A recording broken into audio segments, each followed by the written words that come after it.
Welcome to the Be Happy Now show. Flex your soul connection muscle and be your inner guide to fulfillment and purpose. I'm Claudia-Sam. If you know that you're here for a bigger reason, this is the place to be. Together, we ditch the self-care guilt and quit the go with less fear and more trust. Tune in to living life in alignment with your full potential. The Be Happy Now show starts now. Hello, and welcome to another episode of the Be Happy Now show. With my beautiful pink peonies, this is spring here in New Zealand, and I am just loving all the beautiful flowers. So I thought I'd bring them on the show with you today. In this episode, we're having a conversation about why is it that sometimes certain beliefs feel like we understand them, they make sense, we intellectually know them. But when it comes to actually living them, embodying them, it just feels impossible, or it feels harder. I've been having some conversations with, actually, for the last 3 weeks now, this has been a recurring theme in the soul connection coaching community with my clients. And there has been questions about, okay, actually living a belief versus just intellectually knowing that it's true. So let me know if this resonates with you.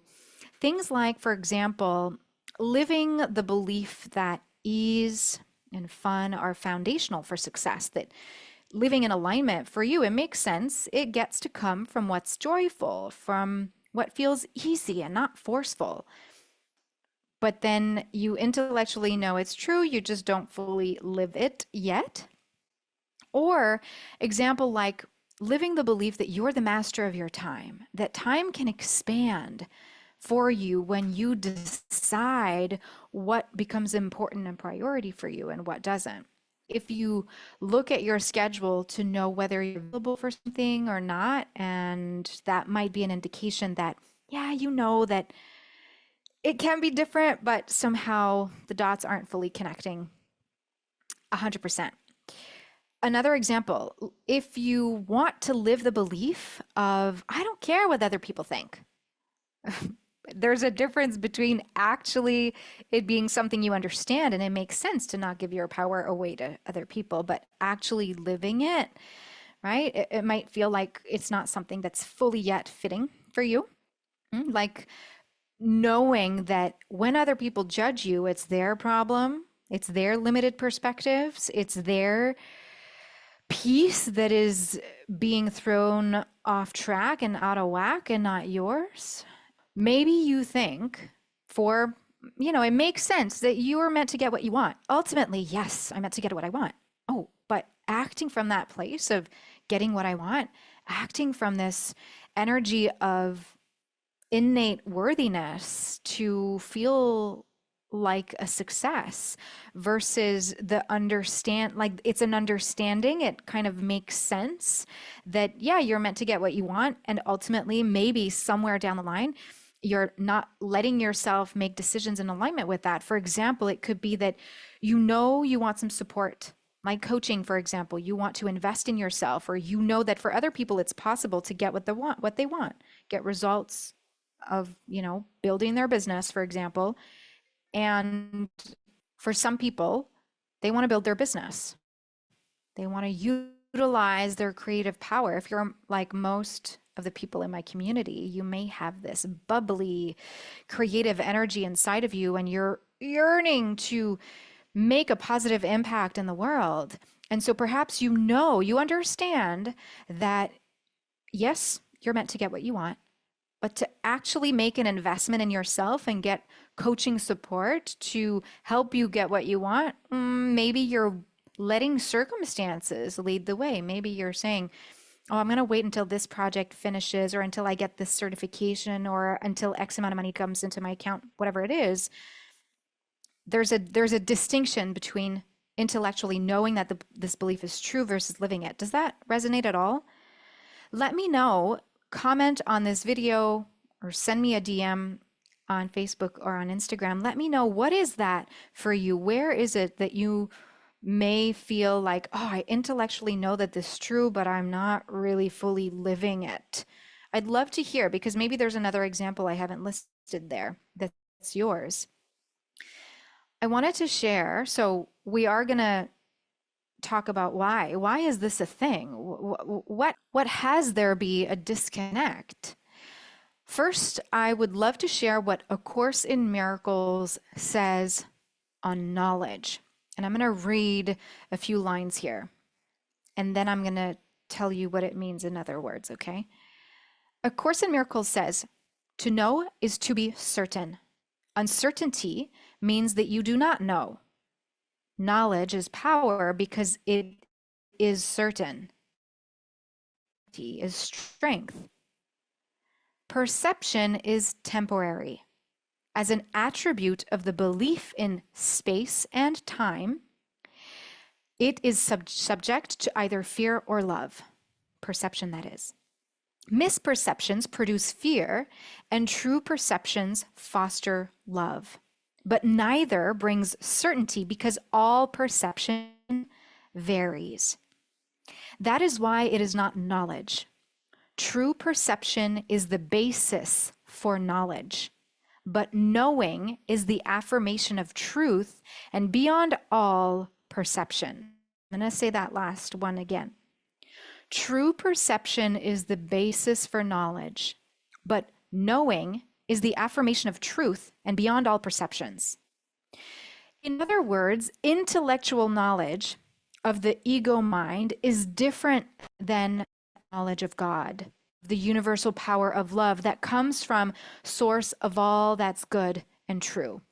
In other words, whenever there's this belief that we think we intellectually know that it's true, that's actually, there is a basis, a foundation of, oh, we know that we are worthy. We have this innate knowing that the light of God channels through us. We know that we're here for a bigger reason. We trust in this bigger power. There is light, there is a spark, but then the ego comes into play.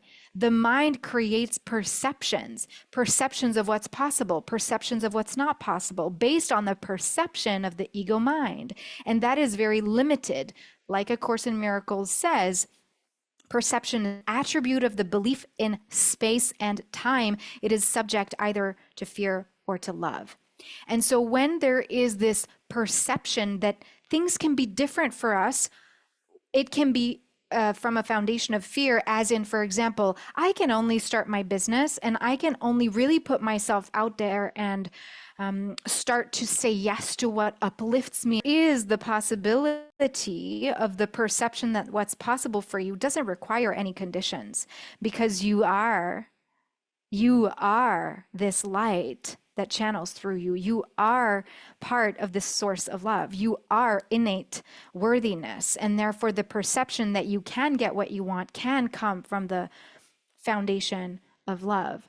And so ultimately, why is it that sometimes we know something is true, or we think we know because it's from the ego mind, sometimes with this perception of, well, it's conditional to whatever circumstances, or it's conditional to how much more work I'm going to put in, or I'm going to say yes, but it's conditional to what's in my schedule.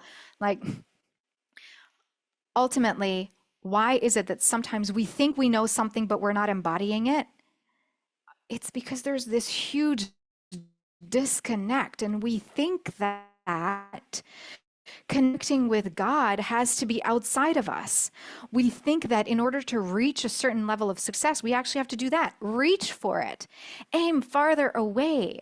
Go outside of ourselves. And so the intellectual knowing of a certain belief is like saying that the ego is the boss. The ego is not the boss. And we're not like bashing on the ego, like we as humans get to utilize some function of the ego mind in order to take some action. What we get to do, and the Course in Miracles teaches us this, and inside the soul connection coaching practice that I do with my clients, I help them to practice this. Basically, there's a dance between ego and soul here. There's a dance between the mind that holds only thoughts that you share with God, with the source of love, with the universe, call it what you want. and the dance with the mind that holds the conditions to your love, the conditions to your success, the fear. And this dance is often, or that dance often has us live anywhere else but right here, right now. And when we live anywhere else than right here, right now, we make things make sense. We plan out. We look outside of us to see if we're available. We look at our schedule. We look at what other people will think and say, and we think it doesn't matter to us, but ultimately we use all of these outside of us circumstances, people, and things and evidence from the past that can tell us what we can and cannot do. It's all kind of very subtle, like a soundtrack. When you really stop to hear the soundtrack, then you can have an opinion about on the song, on what's really playing in the background. So the dance between ego and soul you can really do something about it with this one ingredient. It's called presence. And I've been talking about it for weeks now, maybe months. Presence gets you closer to God. Awareness connects you with source. I'll say that again. Presence connects you with God. Awareness connects you with source. And once you're there with source, with love, with God, with the universe, with that bigger power that you're a part of, that is the dance of ego and soul, because you get to see where you really belong, where your creativity stems from, where the true embodiment of these truths stem from. You get to access them. You get to make a decision. You get to embody and live these real beliefs once you can be aware of that dance between ego and soul. And once you bring presence into the mix, it's almost like saying that you get to be present every time you press on the gas, on the pedal in your car. Every time the light turns green at an intersection, you make a decision to go straight or to turn. Presence brings you into that moment, into that point of decision. There is a disconnect. It's almost like when we are at this crossroads in front of the green light, there is something that has us be unable to press and activate the gas and the pedal to move forward. It's either like this numbness, kind of stagnant, or it can look like, imagine that you were not necessarily the decision-making, empowered person in your car, that someone behind you was pushing it, deciding if you went straight, left, or right. But you're in the car, but there's like this habit of someone always making the decision for you, so pushing the car instead of you being in full empowered presence. When there's the dance between ego and soul and we are not fully present, there's a disconnect. We either only see one or the other. We either only see the action taker, the go-getter, the result-oriented ego that takes action, that is, in other words, the doer, then the go, go, go. Or we only see the calm version of us in meditation, when we are, on track with our morning routine. It's like there's no balance, there's no in between. It's not really a dance. It's either like one way or the other way. And then that's where there's a disconnect, because the thinking of a belief versus the living of a belief, it's like this. It's like I just described, either living in the doing or living completely in the being, and there's nothing that merges. So the idea here is to, or not the idea, but where we're getting to is that there is a chosen disconnect. The chosen meaning, like the analogy of choosing for someone to push the car instead of you pressing on the pedal yourself. It's a choice. You could look behind, or you can get out of the car and say, hey, stop pushing my car. I'm at choice. So there is a chosen disconnect with the source of God, with the universe, with the source of all that is good. And the choice to live from the head is actually made in that moment of letting the disconnect happen. there is, like, by rebound, the decision of I'm going to let my head lead because I'm way more comfortable letting my head lead. I'm way more comfortable being in overthinking. It just feels like I'm in control, like I'm thinking about all the possible scenarios. So I will stay connected to the head instead of connected to the heart or the intuition. Ultimately, in presence, we get to be at choice. We get to recognize, oh, because in presence we have awareness. With awareness, we get to go, okay, wait, but am I leading from the head? Am I leading from this fear-based perception? Can I take my power back, and can I choose what actually does uplift me, what actually I deep down know from a loving perception that is true, because you're at choice in the present moment. Step 3, be at choice. From choice, let me recap what I said earlier. Presence gets you closer to God. Awareness connects you with source. And from there, you make choice, the perceived truth and the known truth. When you bridge the gap, when you're actually in the dance with ego and soul, you're actually in the present moment, you get to choose to embody that perceived truth from a place of love instead of from a place of fear. So again, when you're at choice, you're connected. You're in the present moment. You're aware. From there, you're much calmer. From there, that's where you live, because you're no longer in your head. You're right here in the now. And that's where we create from. That's where we embody these beliefs from the now. Okay, so of course this requires practice. It requires a chosen desire to lead from a place of authenticity, to actually see results for yourself, to actually love yourself more. And it happens in the present moment. And with busy lives that we all lead, it's a choice to want to practice presence. So you get to decide whether you want to flex that muscle of soul connection and truly arrive in the right now and bridge the gap of disconnect between you and God. And P.S., there is a really cool tool that I'm offering, actually, a cool tool. The Back on Track bundle is back. This is one of my most amazing bundle. There are meditations to help you calm the mind. And actually, one of the really cool bonuses that's part of the Back on Track bundle is that you get to come on a one-on-one Back on Track activation call with me, where we can actually outline, okay, what is that thing that might be jeopardizing you from staying on course, from staying on track, from actually bridging that gap between disconnect to reconnection? Is there a self-sabotage belief somewhere that you're not seeing? Because one of my jobs as your soul connection coach is to help you see that, and to help you hold you up to the standard of your higher self that is connected to source.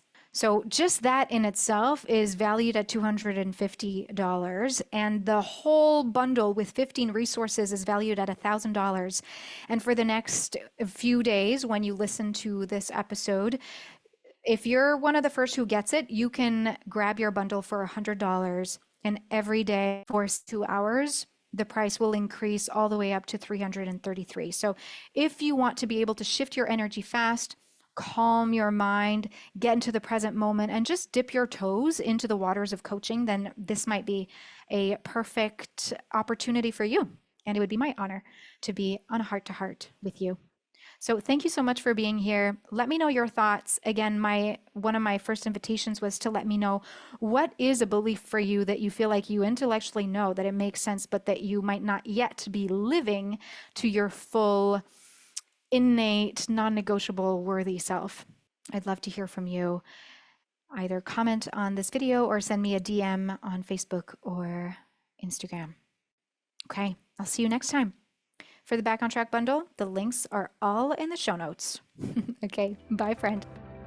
You've been listening to the Be Happy Now show with me, Claudia-Sam. Flex your soul connection muscle and be your inner guide to fulfillment and purpose. You are worthy of being you and of connecting to what stops you from living the life you are meant to live. Access more soul connection coaching at claudiasamcoaching.com.